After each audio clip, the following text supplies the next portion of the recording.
মাত্ৰ 100 টকাত এনেকুৱা এটা ভিউ চাই আপুনিও লাঞ্চ কৰিব বিচাৰে নেকি? আজি আহিছো যোৰহাটৰ মাজমজিয়াত থকা এই ৰেষ্টুৰেণ্টখনলৈ, য'ত আপোনালোকে পাব 12টা আইটেমৰ এখন থালি আৰু এওঁলোকৰ থালি ষ্টাৰ্ট হৈছে মাত্ৰ 100 ৰুপিজৰ পৰা। আৰু ষ্টুডেণ্টৰ কাৰণে স্পেচিয়েলি আছে ষ্টুডেণ্ট মিনি থালি, যিখনৰ প্ৰাইচ হৈছে 140। আৰু ইয়াৰ ভিউটো ইমানেই ধুনীয়া আছিলে, মই ৰ'বই নোৱাৰিলো। মই ভাবিলো ফটো দুখনমান তুলি লওঁ।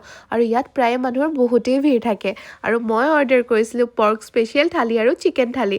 আৰু পৰ্কৰ লগত ফাৰ্ষ্টতে আহিব পৰ্ক স্লাইচ, আৰু সেইটো খাবলৈও টেষ্টি আছিলে। মই ফাৰ্ষ্টতে মোৰ চিকেন থালিটো ট্ৰাই কৰিছো, আৰু চিকেন থালিৰ ফাৰ্ষ্টতে মই ট্ৰাই কৰিলো খৰিকাত দিয়া চিকেন, আৰু সেইটো খাবলৈ বহুতেই টেষ্টি আছিলে। তাৰ পিছত এটা এটাকে চব খাই গৈছো, তেতিয়াহে আপোনালোকক পাৰফেক্টকে টেষ্টটো জনাব পাৰিম।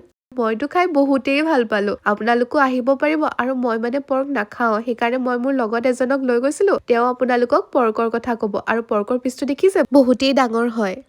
পৰ্ক থালিটো খাই কেনেকুৱা পাইছে? লাষ্টত তেওঁলোকৰ ডিজাৰ্টটো খাবলৈও টেষ্টি আছিলে। আপোনালোকো আহিব লিগাঙলে।